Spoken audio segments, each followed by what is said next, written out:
All right, on this episode of the LPDS, we take a baseball sports related hotline call. We have a little bit of what I would say is a possible conspiracy operation going on that I may or may not be involved in. We'll have to investigate that. Um, we'll talk about the holiday weekend, and then we bring Tom Cruise to the Junction to talk about that guy for a little bit. And of course, Cage Fact, as usual, all that's coming up right now.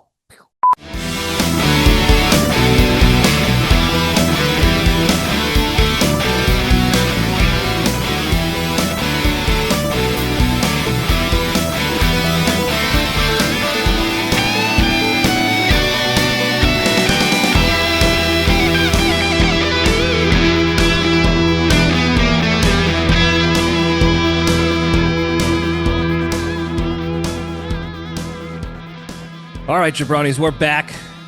Welcome back to the Libretti Podcast Diary Show. I'm your host, Libretti. It's the show that talks about nothing but tries to find the lessons in everything. We have a good time doing it. Hope everybody had a good week.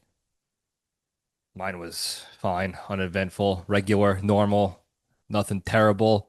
It's getting warm down here in Texas, just the way I like it. So I can start the D shirt on a regular basis now, which is, again, just how I like it. But with the heat and the humidity here, it brings bugs and pests and what have you. So getting that taken care of before the roaches infiltrate and before we have a real situation on our hands. But otherwise, nothing crazy going on. We did launch officially. I say we. That's you guys are involved. It's a we. It's a team effort. We officially launched the first episode of the Libretti Leadership Lab for Spearhead Leadership. It's just on YouTube right now. And there's really no reason for that other than it was just easier to get it out there. One avenue to post. So I think eventually I'll put it on different platforms. I got to see how much extra work it is to put it out on other places like, Rumble, other posting sites. It shouldn't be too much different to post it on Apple and Spotify if people want to listen in, but there's going to be guests on there. So it'll probably serve better as a YouTube thing, but I also know people like listening to stuff while they're driving to work and going places and stuff like that. So we'll get it out there. The issue I run into is I'm a one-man show, and I like to spread myself thin, so to speak. And I get to these points where I create these situations where it's not realistic to maintain the ops tempo or frequency or amount of stuff being done at a given time, and then things start to fall off the table. So I'm trying to keep a consistent doable schedule when it comes to creating spearhead related content and posting it regularly and getting it, bringing value, having it be good content for people. So, all that's to say, check it out on YouTube. It's on the Spearhead Leadership YouTube page. You can look that up and it'll pop up for you if you're not already subscribed to it, if you're interested. Or if you know anybody in your life that likes to learn through YouTube and what have you, instead of listening to music or whatever, they want this. Send them to to that thing. I'm gonna keep it as interactive as possible, just like the LPDS. I want the feedback. I want your ideas on topics, things you want to hear about. So I always encourage people to comment and all that good stuff. And speaking of feedback, we got a hotline call that I want to get into now instead of at the end of the junction because it's sports related. And usually this is where I rant about the Yankees. I don't have much to say about the Yanks these days. They're not doing terrible. They're exactly how I expect them to be for basically the whole year. I expect this.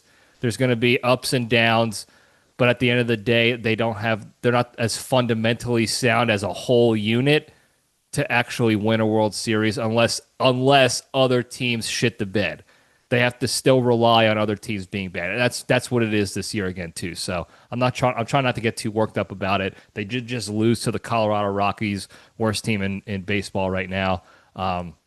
Luckily that happened late at night. So, my parents, JPL3 and Crazy Cow were already in bed. So I didn't have, they didn't call in a absolute rage to discuss how bad the team is. So that was at least okay. That, a little silver lining, I guess you could say. But let's get to the hotline and see what we got here and what I know it's baseball related.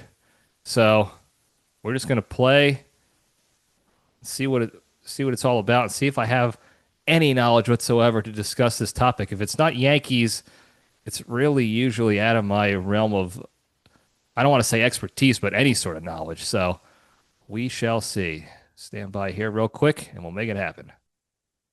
This is the Bone Crusher. It's been a while since I've called in, formally asking you, whatever episode, next one or following one, to please talk about the downfall of the Baltimore Orioles, maybe within your Yankees update, possible AL East update. It's been really tough to watch. I listen to the LPDS every week. It's my Sunday routine, so I appreciate that. Hope everything's going well down south. Miss you, brother. Awesome. Thanks for that call, Bone Crusher. It's always great to hear from you. We have to do another rendezvous with the fellas and make something fun happen again. It's been too long for sure. But thank you for the call. I am as disheartened and as shocked as you are about the Orioles' downfall. Now, I don't know enough about the team to give, quality opinion out of it. I'm sure guys again like the Creature, he's more, he's the baseball mind, more so, way more so than me. So we got to get him on. He's really got to start up his bullpen GM stuff again. He's got to do it. We got to figure out a way to get him to do that shit. But I thought, at least as of like 2 or 3 years ago, that the Orioles were going to be the team to really be afraid of and worry about the next 6+ years.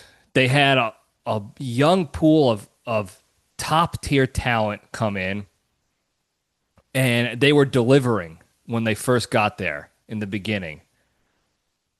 And they were young, and they had historical stats on their journey up to suggest that they were going to sustain that level of talent and high output consistently. And for whatever reason, I don't want to say they're all busts. They just have not been performing well at all, especially this past season. So you got an underperforming lineup on the offensive side. The pitching is an absolute nightmare. It's basically batting practice. They really have to rely on their offense to keep them in games because their pitching isn't going to do it. I don't know what happened with that. I didn't pay attention enough to the Orioles in the offseason to see why their pitching is so absolute gutter trash this season. It stinks. Just terrible. Can't rely on anybody for more than an inning. And even if they have a good outing, there's zero expectation that they're going to reproduce that effort the next time they go out there. It's tough to be a part of. It's tough as a manager to deal with that. It's certainly tough as fans because that's what we're watching as baseball fans. These guys who do well, they get paid enough. And then you also have, I don't remember the name of the manager off the top of my head. He's not doing great either.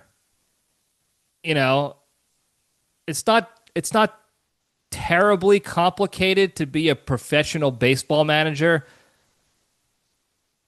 because you're basically putting out a roster and then making on the fly roster adjustments depending on people's play and performance and the situation of a game.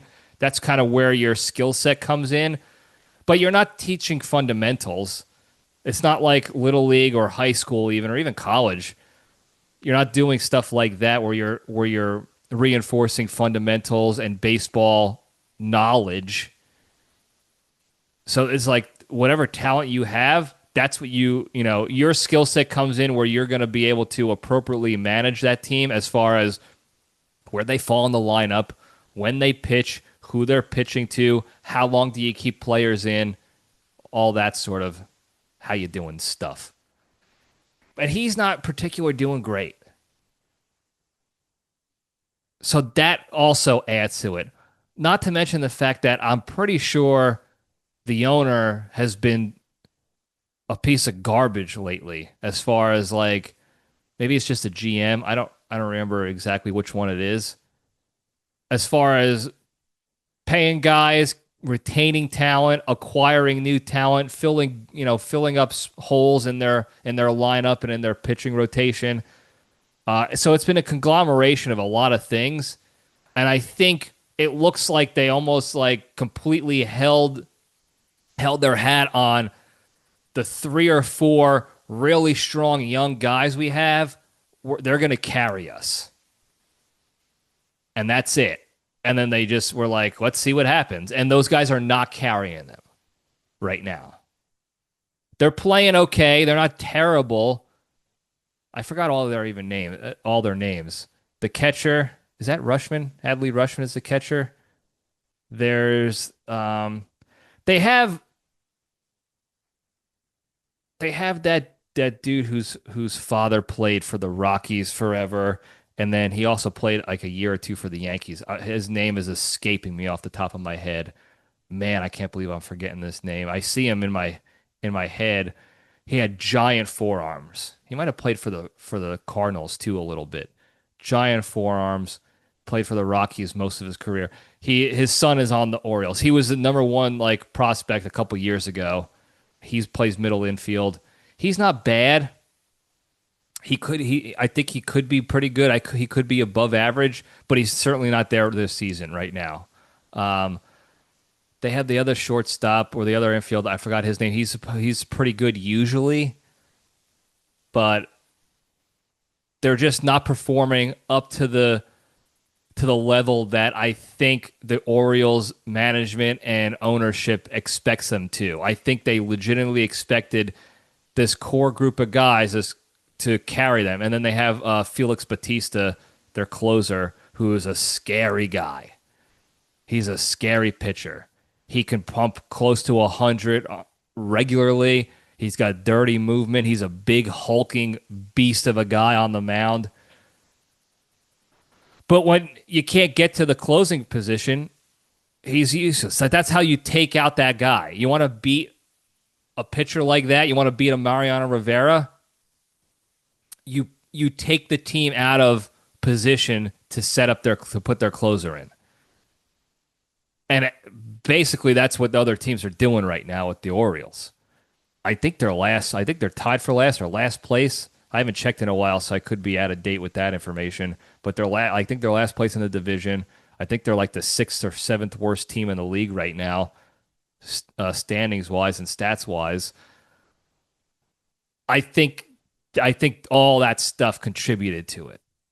And it's tough to watch because, again, I thought they were going to be dangerous. They still have the talent. In my opinion, I think they still have the talent to get there, but I think they need a better manager. I think they need to do something with their GM and ownership because they're, it's like Cashman on the Yankees. That guy is actively preventing having a powerhouse dynasty-esque team again because he's trying to make more profits. And he just wants to put out a team that's just good enough to make it to the playoffs, and hopefully every other team stinks and we get a chance to go to the World Series like last year, and then the fans will shut up because I could tell them, well, we put out a World Series caliber team. They just lost the World Series. It's a scam. He's running a scam to make money off of people, and it's working. And I think that's what the Orioles ownership and leadership is starting to do, if they haven't done it already, because they realize they don't have to have a powerhouse team. They just have to be good enough to get in the playoffs. And now it's backfiring because they only got a couple of studs. And when those studs all don't all perform at the highest level all the time, the house of cards falls apart. And that's what they're working with. It's the same with the Yankees. That happens to them every year. They have those spots where the reliable studs are not performing, and then they become the worst team for that, month-long stint or whatever it is, that 25, 30-game stint. They're the worst team in baseball. So I think they're just copying the same formula as every other team, unfortunately, and that's what I think is going on. I encourage other people to call into the hotline 202-670-1114 if they have additional information or better information. Like I said, I'm not as spun up on the Orioles as you want to be when you're talking about them like this in this light. So call the hotline. You can leave a comment on the YouTubes. We'll read it in a future episode. But yeah, it's unfortunate to see because I like the Orioles. Camden Yards is awesome. I love Cal Ripken. A couple other good players played there. I didn't like Roberto Alomar. Not a fan of that guy. But I don't have an issue with the Orioles. I want them to be good. I like the teams to be good in the division that the Yankees play in because if the Yankees beat them, it just proves that they are, that's why the Yankees are the best. They're beating these good teams. They're not doing that right now for sure. But there was a time when the AL East was, if you won the AL East, you were basically going to win the World Series. Or at least you were going to make it to the World Series, I have to say, because there was obviously that's why you play the game, because there's always going to be those flukes out there that win. Marlins, Cardinals had a couple in there. The San Francisco Giants had a couple in there, but like the top teams were. There was a window in time where you can look at the AL East, and you were like, man, Red Sox and Yankees are always going shot for shot. The Orioles are kind of right up there. The Blue Jays are kind of right up there. Sometimes Tampa Bay Rays sneak up, and they're at the top of the list. There was a fluctuation. And those were good teams. When the Rays were good, they were making it to the playoffs, making it to the World Series. Blue Jays made it far in the playoffs several times. Obviously, the Red Sox and Yankees. Orioles are the only team that can't seem they stay consistently slightly above average usually, or average. So I'm hoping that they get good. There's no real rivalry besides that one fight in like 1998 when Armando Benitez plucked was it Tino, and it caused a ruckus. If you don't remember that, you can go look it up on the YouTubes, but that was a good fight. Otherwise, I don't have a problem. Like, I like watching the Orioles play the Yanks, so I'd like them to be good. It makes for better games, in my opinion. So we'll see what happens with them. Unless they make some drastic changes, take chances with some other pitchers, and get a new manager in there. Try shake it up a bit. They're going to be on a steady downward spiral. Steady. That's what it's looking like right now, unfortunately. Anyway, thanks for the call, Bone Crusher. Miss you, brother. Always appreciate you dialing in to the LPDS week in and week out. So, all right, moving on. Really quick, Memorial Day weekend. If you're listening to this on Memorial Day itself, happy Memorial Day. I want to this is the annual reminder for folks. 2 reminders. One, they're actually like the same thing. I don't know why I said 2. It's basically the same thing. A quick tip for all the new listeners out there and the people who forgot. Memorial Day is for the fallen. It's for the first responders who gave the ultimate sacrifice for their country. The dead. Veterans Day is for the living.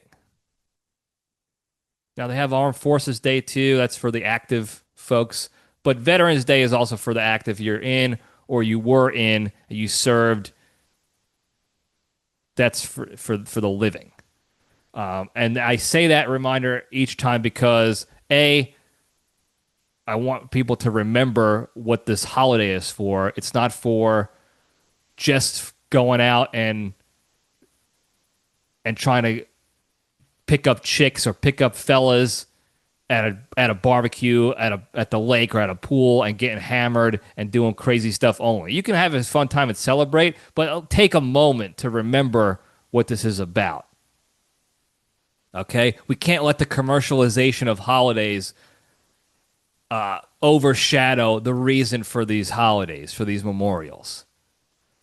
So take a moment to remember that.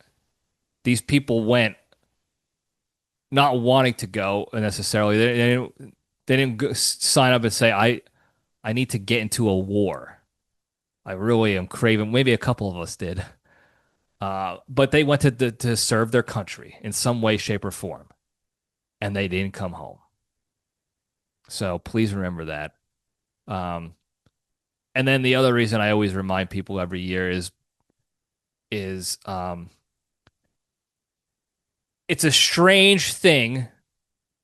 It's a strange thing when people go up to you if you're alive and you served in the military or are currently serving, and they wish you a happy Memorial Day because you want to be like, you understand that they're just trying to be nice and respectful. And I love the support. I love that we're not in the Vietnam era of this country where people were anti-war, but also blaming on the military people who were drafted and shit on them. At least there's still a delineation between the wars we fight, but the people who have to go fight them. And there's still high support for the military at a grand scale. The majority of the country is very supportive of the military and first responders. So I love that. So I appreciate the sentiment and the intent behind it. But it's also strange because you're also saying, like, thanks for dying for this country. Well, I didn't. I didn't die. I hid behind a rock so I wouldn't die for this country. So if you want to thank me, you can wait for Veterans Day or at least thank me for hiding behind a rock. Like, it's very awkward because you want to correct them, but then you get into that whole doot of like, oh, just trying to be nice, and it's like now I made an enemy instead of a friend.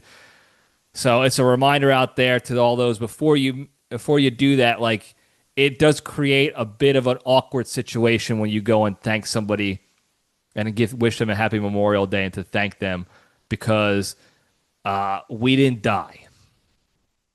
So now we're sitting here like, oh yeah, anytime, no problem. You're welcome for dying for this country and for your safety, even though I didn't do it. So it's just it's funny to me when it happens. I get the text message. I get family and friends that still do it. Now, if they're, I also get the same from the same people. I'll get random messages, not on holidays, thanking me. So it's really just more of like any excuse to show support. I can see, like, I see that side. It's just, again, it's funny to me when people do that on Memorial Day. But A, don't forget the reason for the season, to remember the fallen, and B, don't the alive veterans, you don't, like, it's not for us. This holiday's not for us. So you don't have to worry about it. But I hope you enjoyed the holiday. I hope you had a good time responsibly, of course, and enjoy your time off from work. And you know, you could go out and have a party, have a rager. I'm okay with, like, I don't care about that. Go for it. I do it. Well, I did it. I've done it in the past. Just, you know, take the time. Anyway, have a Memorial Day, everybody. Everybody listening who's alive, thank you for your service. All right. Really quick, before we get into the good stuff, we got a bit of a situation going on in the neighborhood here. Now, it was initially brought to my attention by my neighbor across the street, because when I go away for trips for any reason, he checks my mail for me. and he noticed we were getting these envelopes in the mail. He was getting them. I've been getting them, and other neighbors that he checks the mail for have been getting them. And I don't entirely know what the deal is. I'm going to give you my theory based on the little investigation so far, and then I need your help. These are from, I think it's called the Health Marketplace, the Healthcare Marketplace, which is from healthcare.gov, government healthcare website. And it's and inside the envelope, it's addressed to a human being with my address. Somebody who's never lived at this house before, and it's a real human being. And then you open the envelope and it says, "Hey, you never provided your social security number when you filed for this healthcare, this health insurance, this government funded health insurance or whatever. So if you don't provide a social security number by November, whatever, we're cutting you from the program. You're going to lose your insurance." And I thought that was weird. Why would they use my address? For usually when you get that stuff, it's usually like spam mail to the previous owner of the house, or it just says like current resident or whatever. But these are real people, real names of people, and our address. So the human name, the person does not match the address at all. And I've gotten about 4 of them in the past week, and there's been about 15 of them total between the other houses that we know of that are getting them. And I imagine every house on our block is getting them. Now, what Don and I think is going on, Don's a money guy. My neighbor, he's a money guy. He's an accountant. He's been a CFO of many companies. We were just following the money. So that's all we were doing. And our initial theory is that we got a couple of illegal aliens who are applying for a health insurance, the government health insurance, and they're just giving out, they need to put addresses in there.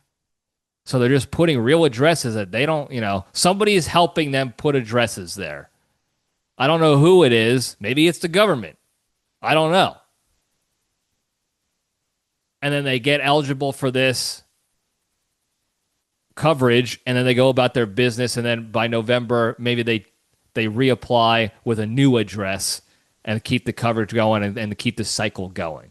That's what we think is happening, so that they can maintain their insurance coverage without issue, without penalties or anything like that, because they're not really leaving a paper trail. Like they're not tying anything back to fingerprints, passports, paperwork, actual addresses, social security, nothing. I don't even think they have social security numbers. But I need to know from experts out there. I know I have some family who have worked in the insurance world, bigwigs in the insurance world. I don't even know if they still listen to this smut LPDS every week. But does that make sense? Would it benefit people to do that to the point where that's what's actually going on? Or is this just some sort of thing? Like, it doesn't look like the standard mailer scams where they say like, oh, you're eligible for this, mortgage rate reduction, or hey, your warranty is about to expire on your vehicle. Call this number and extend your warranty with us. And it's really just some guy, stealing money from you. It doesn't seem to be that. This came from the government. I did my investigative research, and it all signs point to legitimate correspondence. So that's why we think this is the fraud that's happening. But I need help with this. If anybody knows anything or has as an additional theory, please help out, because this is what's happening now.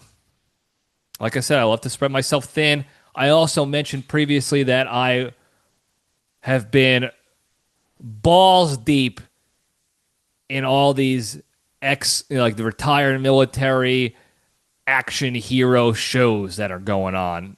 Jack Ryan, Reacher, Terminal List, all that crap with these lone wolf investigators out to stop the bad guys, but they're also not dealing with Johnny Law either. So Don and we're about to assemble a posse and get to the bottom of this. With that comes, danger. If you watch any of these shows, and they're very obviously realistic and true to form, so if it happens in the show, this is likely the road we're leading down to in reality. So it's going to get dangerous for the posse that we assemble. It's going to, we're going to find out just exactly who's involved, the conspiracy, where it leads, the spider web, all the red yarn, and then then shit's going to get real dicey. So we want to make sure before we dig too much further, we want to see if this is above board. We want to make sure that this is something that doesn't need to be further investigated. Because I don't want to do this. I mean, I kind of want to do this, obviously, but we don't want to take it down that road when we know that there's a chance we're going to be, in our flaked jacket flacked up, me and my 70-plus-year-old neighbor. We're going to have to, learn how to pick locks, steal files, socially engineer secretaries for information. We're ready for it. So please stop us and provide us some verifiable information as to what the hell is going on. Why is the government, why is healthcare.gov, the Department of Health or whatever it's coming from, sending these out to these people? What is the scam? Is there a scam they're running? Is this the real deal? Tell me what's going on before we have to find out for ourselves. So, like I said, we may be embroiled into what could possibly be a big conspiracy of sorts. I'm hoping that's not the case, though, so somebody help us out. Anyway, that's all I got to say about that. Now we can get into the good stuff, and we will. So let's step into the cage.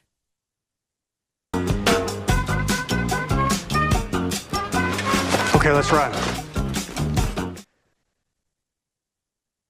All right, today's Into the Cage segment is proudly sponsored by Nip Slips Protective Covers for Runners. Do you like to run long distances as a hobby in your spare time, like the simp prey that you are, running away from your problems, but have to keep buying new shirts because your nipple chafe gets so bad it actually bleeds through the shirt? Well, worry no more with the all-new Nip Slips. Nip Slips are skin-colored pads custom fitted to any size areola to ensure not only are your pancake nips completely covered, they are also protected from chafing as you go on your runs instead of facing your issues head on like a man. So to cover your nip daddies the way you cover up your true beta self, visit www.nipslip.com. If you use the promo code BlisterBreasts, you'll get 29% off your first stick-on nip slips. I was watching the Office 5K episode.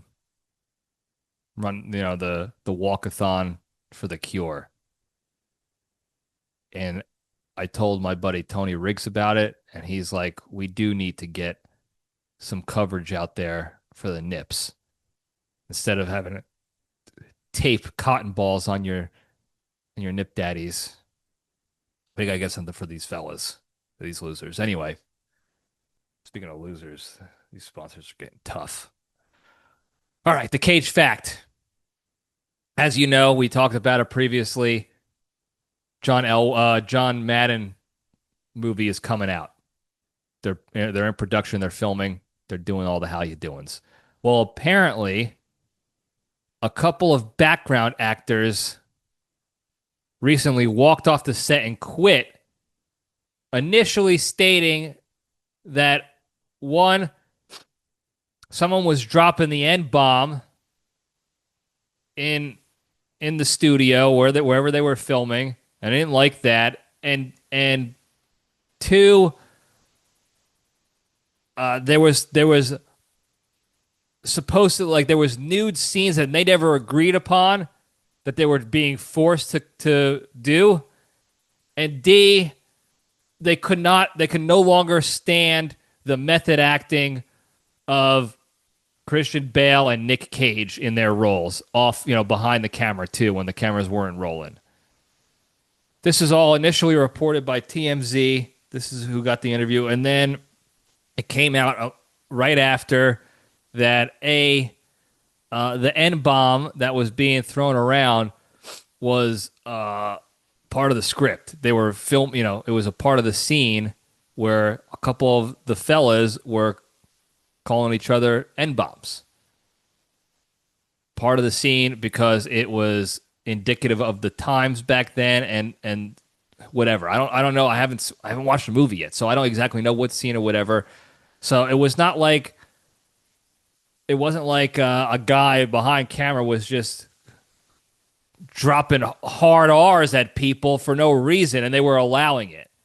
It was part of the script. And you can get mad at that all you want, but movies are fake. Like, they make movies to not be real. So already, like, this is not because I want to use the word. It's part of the film. It is part of the script.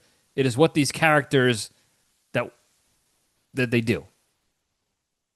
So that was one kind of sort of debunking of these beta bitch boy background actors claimed.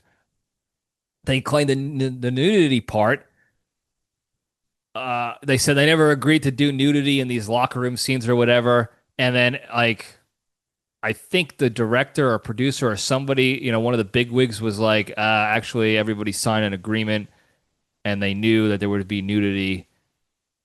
And I don't know what to tell you. Like, I don't know what they're talking about. They signed. So maybe they thought that they could get away with it. They can sign it and then think they can cry about it after the fact and get away with it. I don't know. But the bitching about the full frontal nudity and the peepees and wee-wees hanging out, you agreed to it. You signed on the dotted line. If you didn't read the fine print, I'm sorry, but it was right there, plain as day, apparently. So that's debunked. And then the whole method acting thing, the director and that said, like, I don't know, nobody else seems to have a problem with it. So that was dropped down a level by him or her or whoever was directing it. I forgot who. But let's break this down a little bit here. Okay? The worst instances of method acting that were bothersome to people were, one, Jim Carrey when he played Andy Kaufman in Man on the Moon. And they made a documentary about that, about how bad it was to deal with him. Because he was playing a crazy character. He was playing a nutball to begin with, and then Jim Carrey's a bit of a nut in his own regard, so he was in it to win it. The other one is Jared Leto, who's a known weirdo and strange guy. In fact, he has some weird commune in California. People are calling it a cult. I don't think it's necessarily a cult because people literally are physically, like, leaving whenever they want. They're not being forced in or out. So it's some weird commune of meditation and yoga and probably weird tantric sex with each other and scissoring and what have you. He's a weird guy. And they talked about how bad he was when he was method acting as Joker for the movie Suicide Squad. And which makes sense because everybody hated it because he was method acting what he thought the Joker should be, because it's not a real guy. It's not like John Madden. And he's a weird guy to begin with. So his idea of the Joker was just double weird. And everybody hated it, and his character bombed. Like, nobody liked Jared Leto Joker. It was not a good Joker. Otherwise, you don't really hear about people method acting to the point where other actors are fed up and they have to leave. Certainly not when it comes to Christian Bale and Nic Cage. Besides the fact that you hear nothing but good things about Nic Cage on set, they say he's a weird guy, he's a strange guy, but he's always very nice and cordial and courteous to everybody and respectful. Christian Bale is a little bit on the more aggressive side. You have some videos of him yelling at people in the past. But Nic Cage, and he's playing John Madden. John Madden was a universally loved guy. So maybe the movie goes into a little bit more of the dark side behind the scenes of John Madden. I don't know. But even then, if it was that bad, he wouldn't have been as liked universally later on in life. There were still people would have liked him, but not as much if he was that bad. So whatever he's doing to method act as John Madden, it's probably more than bearable. And these beta bitch boy background actors thought they were making a stand. We're going to stand up for this. We're sick of this. We're not going to be treated like this. And then they were like the leadership, the director and producers were like, see ya. What do you think? We're going to go ask Nic Cage and Christian Bale to tone it down a bit, two Academy Award-winning actors, to tone it down in what could be another Academy Award-winning film? Because you guys who have no speaking lines don't like the fact that this is how they became so good by method acting, and you're pissed about it because you would just have to sit there in a locker room with your tiny peepees hanging out, listening to actors playing football players dropping N-bombs. If you can't handle that for your paycheck to be in this business, then leave. So I don't really have a lot of sympathy for them. I can understand if they were a little perturbed by it, but it could have been a lot worse. You could have been asked to go sit on Harvey Weinstein's lap to get a role, or to do other actual illegal, disgusting stuff to get these roles. You didn't really have to compromise many morals or values to be in this movie. You just had to take your pants off, show your tiny peepee in the shower, and listen to a couple of black athletes say the N-word. Tough life. Sounds like a real tough life to me. If you told me I'd be a paid Hollywood actor and all I had to do was stand there naked and listen to curse words, I'll do it. You could look at my tiny peepee in the background all day, every day. And I'll do it with a smile on my face. Because guess who's next to me in the forefront of it all? The great one. My hero, Nic Cage. Yeah, I'm dropping the towel for that. So I don't really have a lot of sympathies for these people bitching. But long story longer, that's the Cage fact. He's deep in character. Christian Bale's deep in character.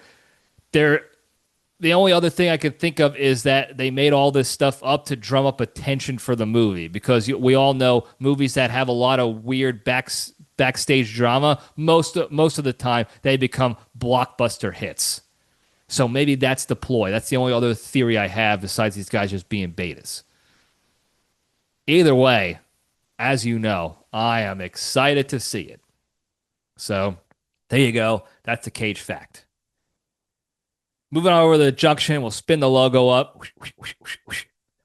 I just want to very quickly talk about Tom Cruise for a second. I was having this conversation with the Bone Crusher previously because we're starting to change our tune on Cruise. For the longest time, and I still think this way, but for the longest time, I was out on Tom Cruise as a person. I still kind of am. And I almost reluctantly would watch his movies, not in theaters, but on TV, because the movies were going to be good. But Tom Cruise has historically been a strange guy, not a good guy, and in the weird leadership element of Scientology, to the point where you hear bad stories about the leadership element of Scientology. Okay, we heard that John Travolta, within the Scientology cult, he's like allowed to kill people if he wants to, and he can't get in trouble for it. So I have to imagine Tom Cruise is up there as well, because Tom Cruise is basically they're saying he's like the second coming of L. Ron Hubbard, and he treated not his Kate, whatever her name was, his old wife. I don't know why YouTube just fireworked my video. If you're watching on YouTube land, don't know what the fireworks are for, but he had he had two kids with her, I think. I think two kids. It was the wife after Nicole Kidman. I'm blanking on her name. She was in like Dawson's Creek and some other crap. She was Rachel in one of the Dark Knights. And then they put Maggie Gyllenhaal in there, who's a good actor, but like didn't look like this girl. We'll say that. She had to actually like escape with her kids one night to escape the compound and escape the clutches of Tom Cruise. So he has that negative reputation in that regard. And he also there's several videos and audio clips of him just like absolutely verbally destroying people on movie sets for reasons that are on paper technically maybe justified, but not the absolute reaction and the dramatic way he went about it to verbally abuse these people was not the justified response to these issues.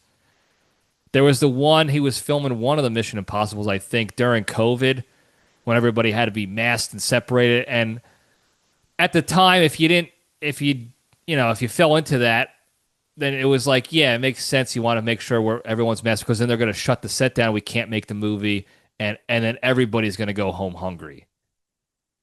I can see like when the big actors get mad, it's like they're not. Tom Cruise is not going to go home hungry if this movie doesn't get made. He's going to lose out on money, but he's still going to be just fine.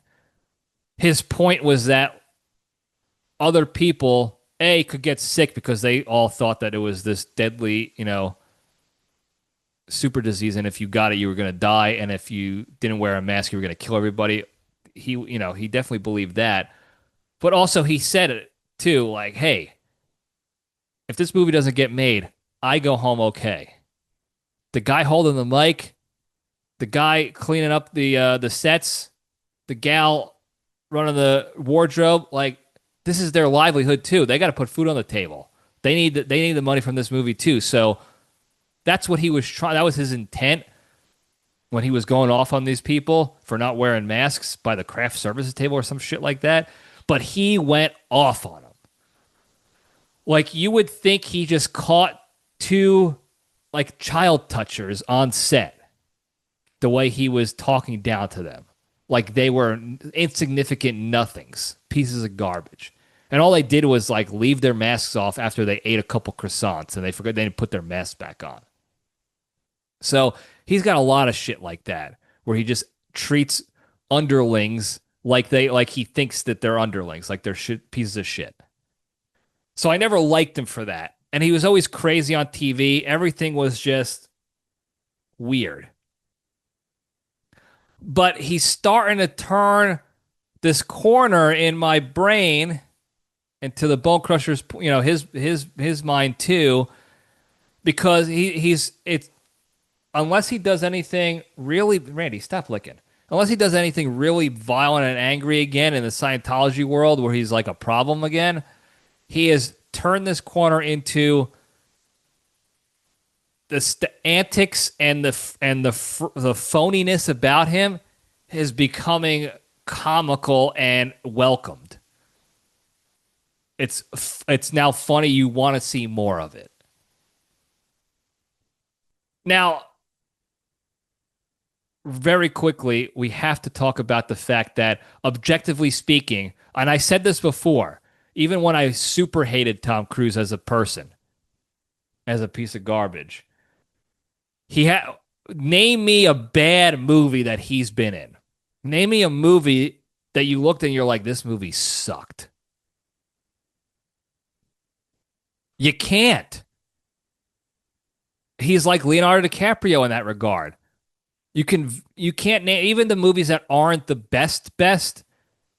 They're still good. Like you're still like, oh yeah, this is a good movie, decent movie, better than average.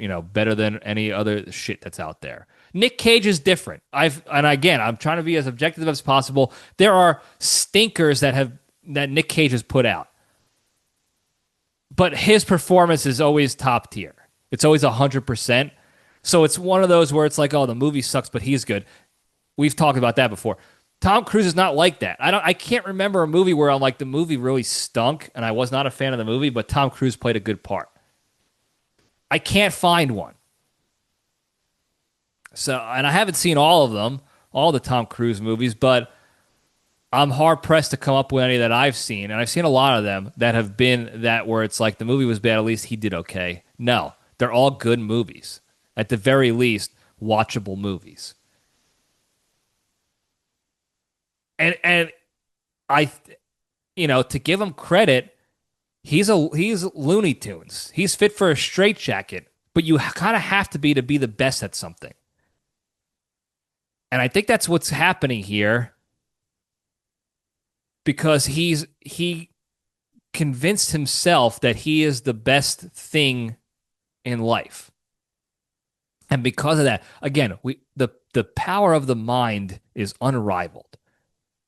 It's so the brain is so powerful. You can convince yourself so aggressively that you're this one thing that other people around you start to believe it too. And I think that's what happened. He also puts the work in. You got to give him credit for that. He does his own stunts still. He's 180 years old. He still looks good. He does his own stunts, on flying planes and jumping off cliffs and buildings and what have you. So he puts the work in for his craft, but he had this crazy belief in the beginning. Like, I'm going to be the best. I'm going to change the world. I'm going to change lives with these movies. They're a very important movie. And he says that. I make movies that are important. And because of that belief early on, he worked his dick off to be the best so that every time he puts out a movie, it is a great movie. And then you throw in the fact that Scientologists believe that he's the second coming of the creator of Scientology. So he's got all that going for him. And you do that over time and time and time. And now he's just like not a human. He's like a robot. And everything in his existence is choreographed to the T. Everything he says, all his emotions, his tonality, his actions, everything about him, that as soon as he leaves his house, because I don't know what happens inside his bedroom, but after that, that's when everything, as he walks out of his bedroom, and from that point on, everything is planned and choreographed like he's a robot, like he's got like a computer program built in.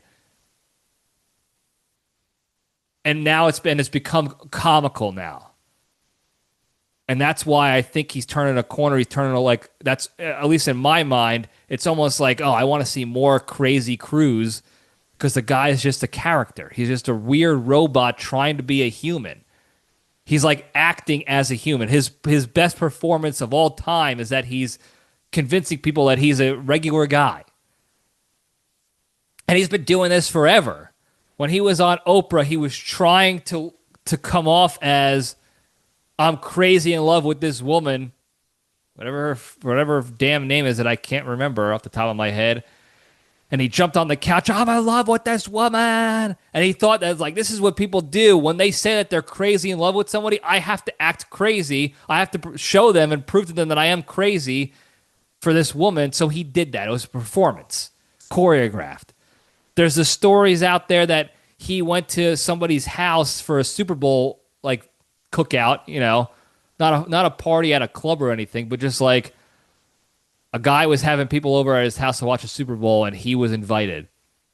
And in his brain, his robot brain, like the program said, oh, on TV, like on the commercials, they show people watching football games when holding footballs in their hand on their couch and they're throwing it up to themselves and they're catching it, and that's what you do. So I'm going to show up with a backwards hat and a Raglan t-shirt, and I'm going to be holding a football.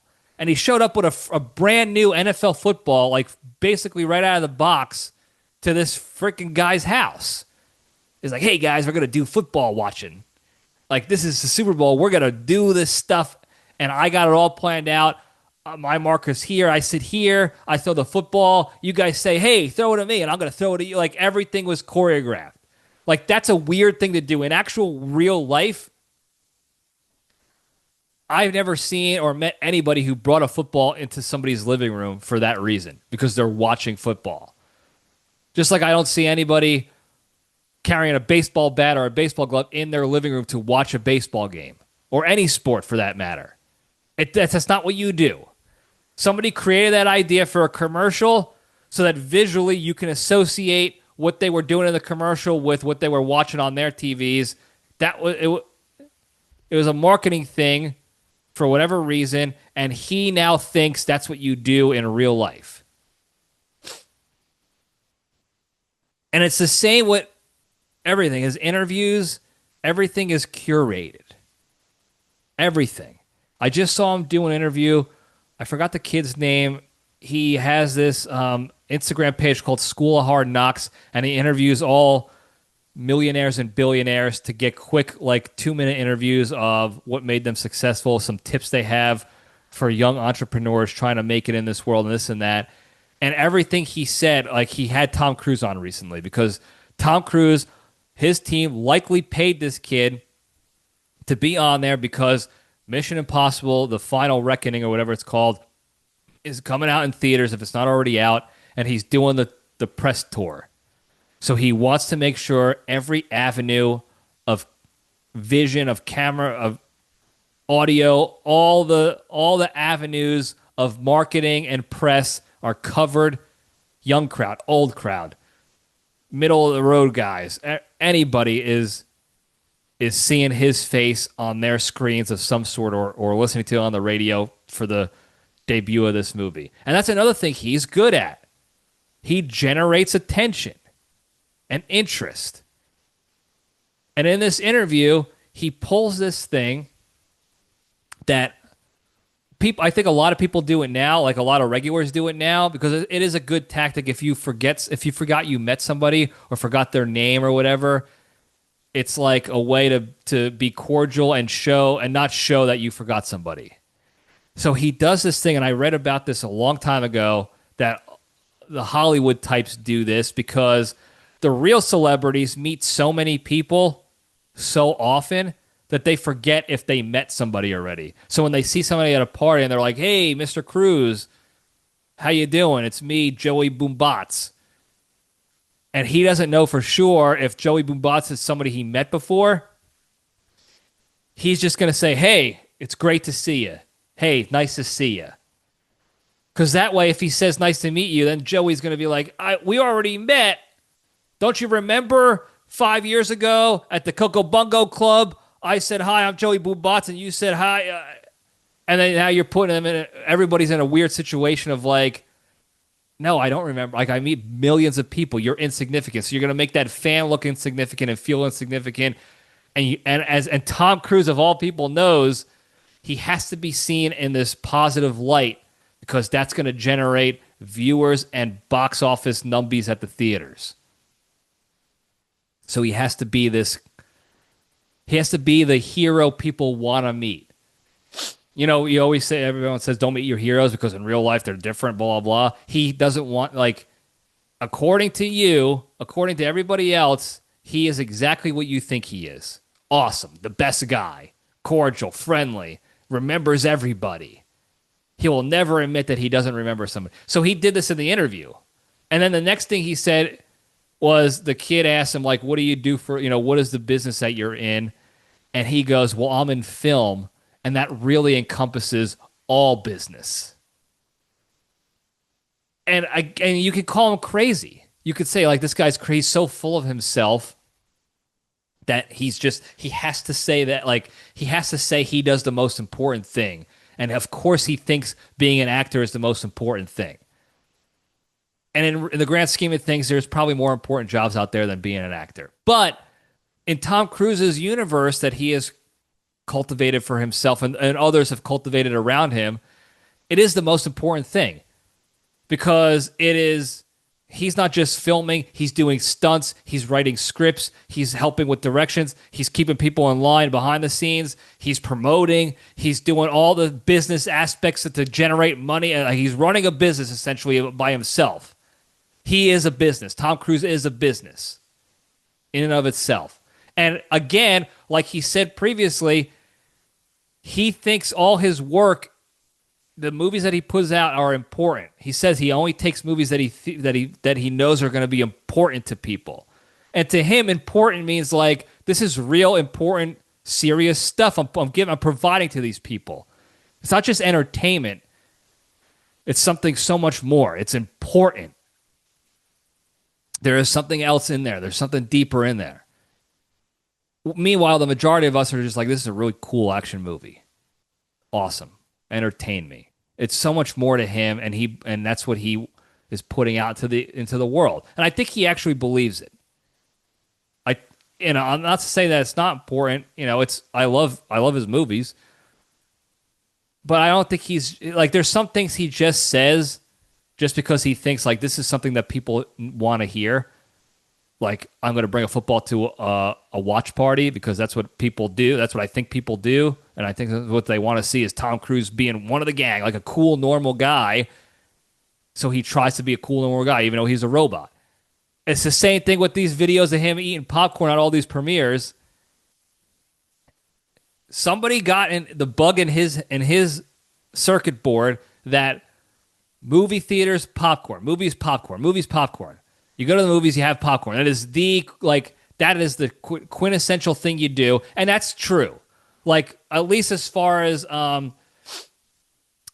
example, like not the examples. That's not the word I'm thinking of.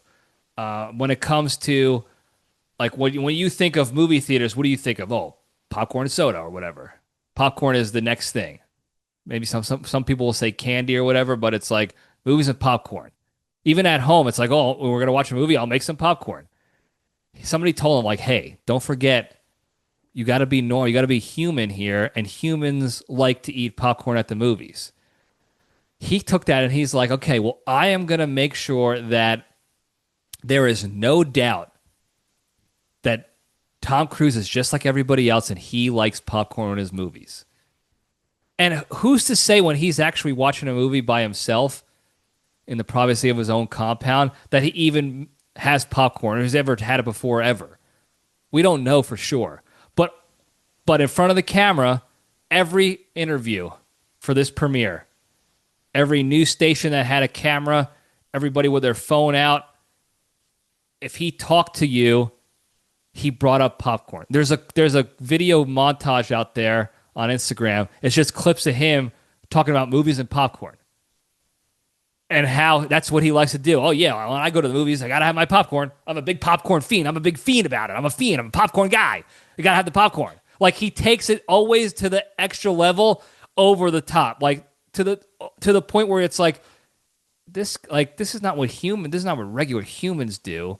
This is what somebody like an alien, a non-human would do if they're trying to be a human. They just don't quite get it. There's that little gap there of realism and guys pretending to be real. Like, it's like the bug in Men in Black wearing the Edgar suit. Something was just off. It was just like, real quick peripheral vision, that's a human. But when you take a quick, a slightly closer look, you're like, something's off here. And he's so overboard on, like, that's what I do. Like, I pop in a movie, I pop in a Blockbuster VHS, and I'm eating popcorn. You know what I'm saying? And the way he's even eating the popcorn, that's not how people really eat popcorn. In cartoons, that's how they eat the popcorn. They have their bowl, their bucket of corn or their little bag at a carnival, and they grab a handful and they're tossing one at a time like this. Like, that's what you do in movies and cartoons. Nobody does that in real life. But every single video of him eating popcorn, that's how he's eating popcorn. He is a forever character. He's created his own Truman Show where he is never not in character. And when he's not in a movie, when you're not watching him on the screen and you see him in the real world, his character is regular human. Try to be a regular human. That's his character. He doesn't know how, he is not a real human. He is a robot. He's an alien. He's some form of both maybe. He can't be a real human. But he can really play the shit out of one to the point where the majority of the people love him. They love Tom Cruise out and about because he's nice and cordial and he makes you feel welcome, like this super celebrity is just like one of us to the untrained eye. But to the LPDS, Bone Crusher specifically, something is off about this guy, this thing. Tossing the popcorn one kernel at a time. Nobody does that. And every clip, oh, I'm just excited to watch this movie and hope everybody enjoys it. I'm going to sit here with my popcorn. You know I love the popcorn. Gotta have my popcorn. Gotta have my popcorn at the movies with me. That's what I got to do. And then he goes to another interview. He gets another bucket of popcorn. It's got to be fresh. It's always a topped off bucket or bag of popcorn. This is me. I got to have my popcorn everywhere I go.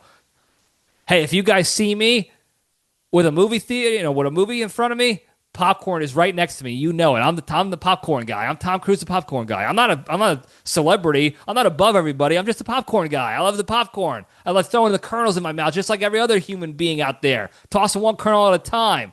Getting some air on it. Throwing it up and catching it in my mouth. Popcorn guy. I'm Tom Cruise. I'm the popcorn guy. Love movies and popcorn. That's what he was doing.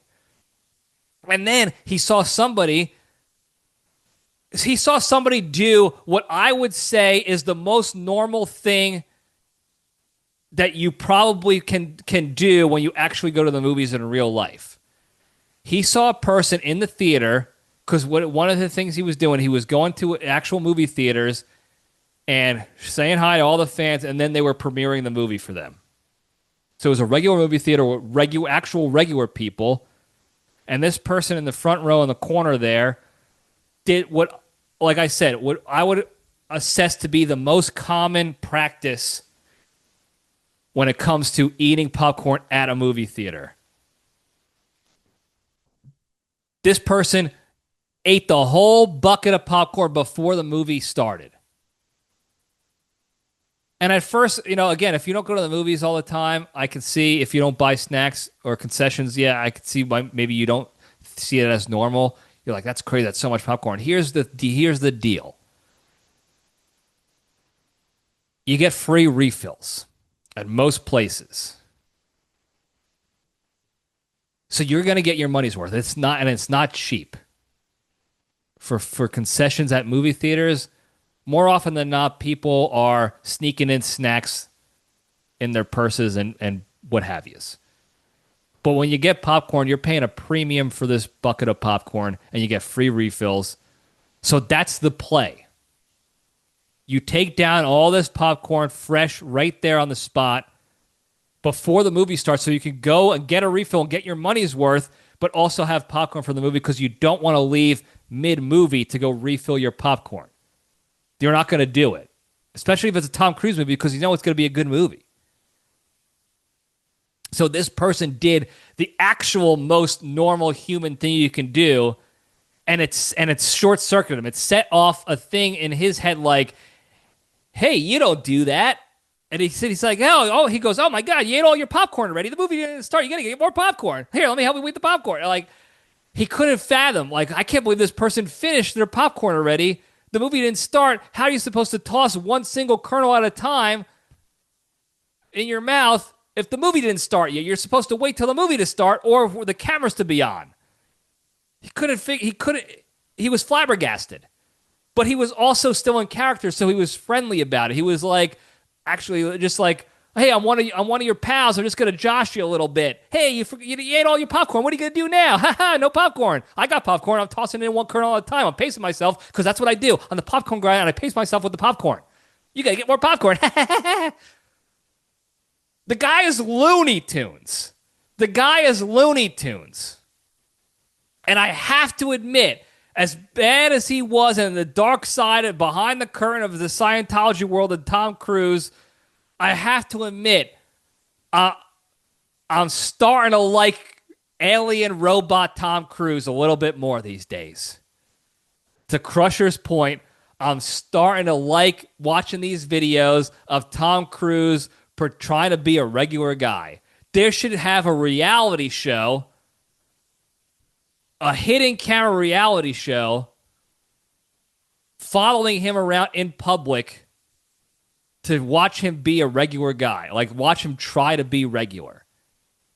And all the information, all the data that's downloaded into his program about what it means to be a regular human, it all comes from movies and commercials and not realistic things.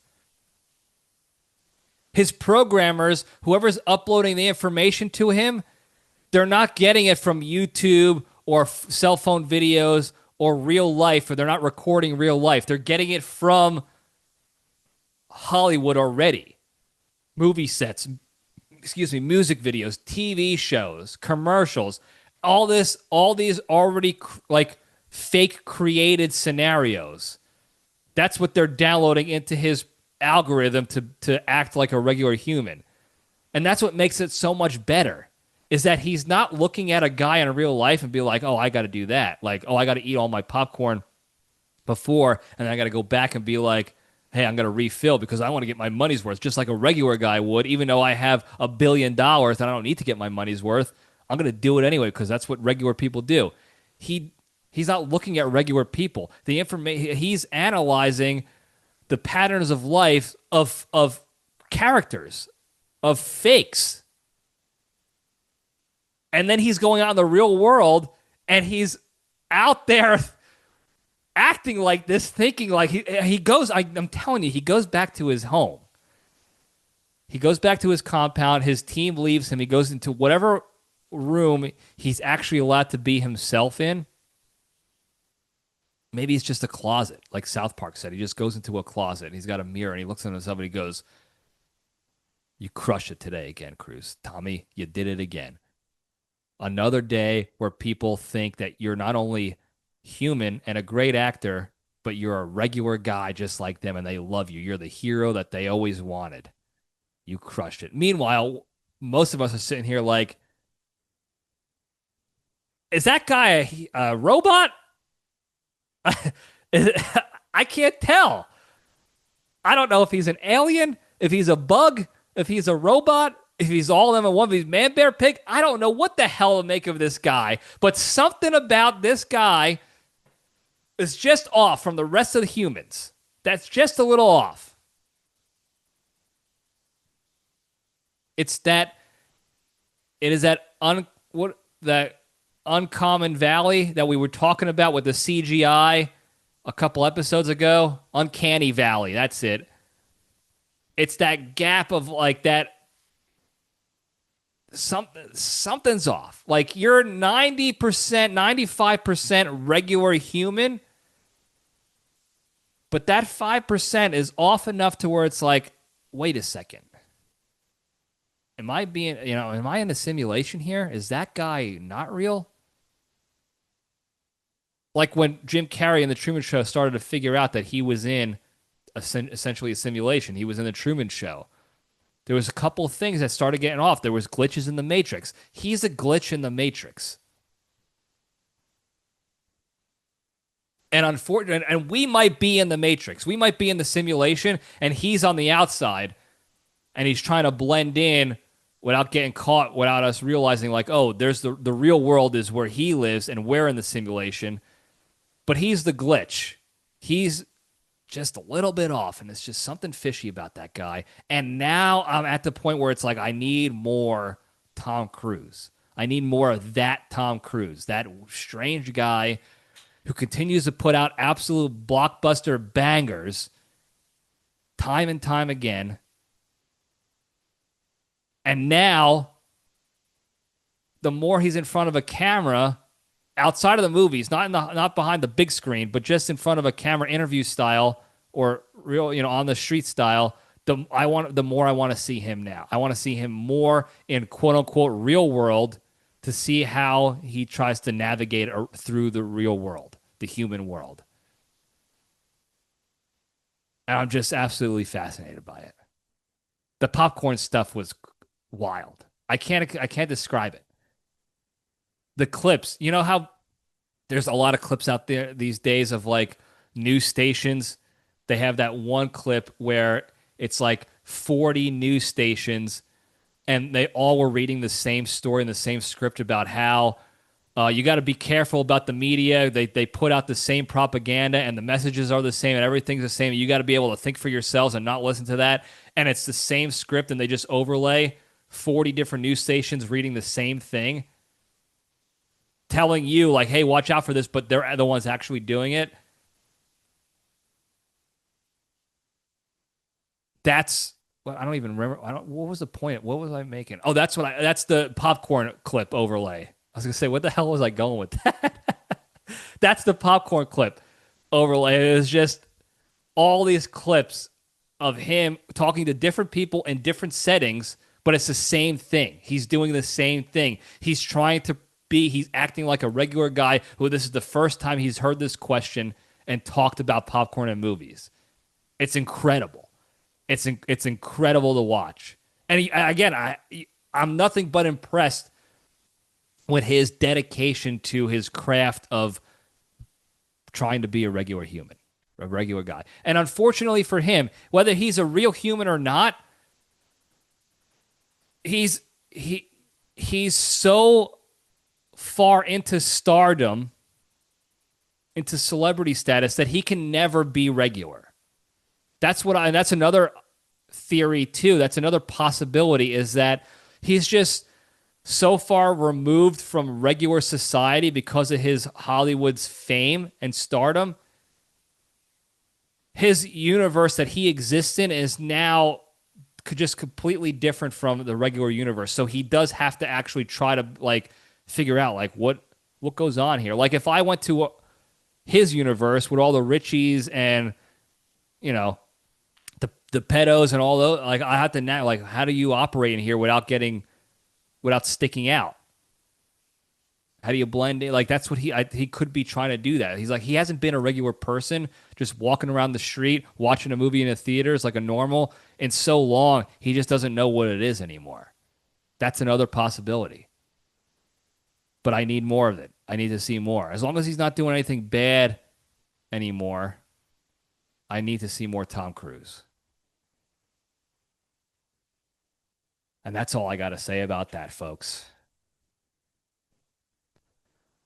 Before we go, very quickly, the big three, the three pillars of staying strong and being a better, happier, kinder, healthier, less stressed, more genuine human being, be able to spread that positivity and goodness to all those around you throughout the land. Number one, exercise every day. Do something to focus and improve your physical, mental, or emotional fitness and health and wellness. Number two, the hardest one to do, don't be a shitty person, be a kind person. When the opportunity arises to be shitty and negative and rude, take the LPDS step back, detach from those negative emotions, and omit yourself from the situation. Number three, the most important one, be genuinely thankful and grateful for all the good you have in your lives. And you can do this by actively taking the time to think about at least one good thing in your life and think about how shitty your life would be without that one thing. And that'll immediately put you in the state of gratitude. And if you do all these three things a little bit each and every day, I promise you'll become a better, happier, kinder, healthier, less stressed, more genuine human being. You'll be able to spread that positivity and goodness to all those around you throughout the land. Thank you guys again for tuning in. Don't forget to like and subscribe, put your notifications on, hit the hotline 202-670-1114. Hit the Spearhead YouTube if you like that stuff. And like and subscribe on there and comment your feedback on there if you're interested in the leadership side of things. But then for the LPDS, of course, love the hotline. Call the hotline 202-670-1114. Thank you guys again. I love you all. Stay strong.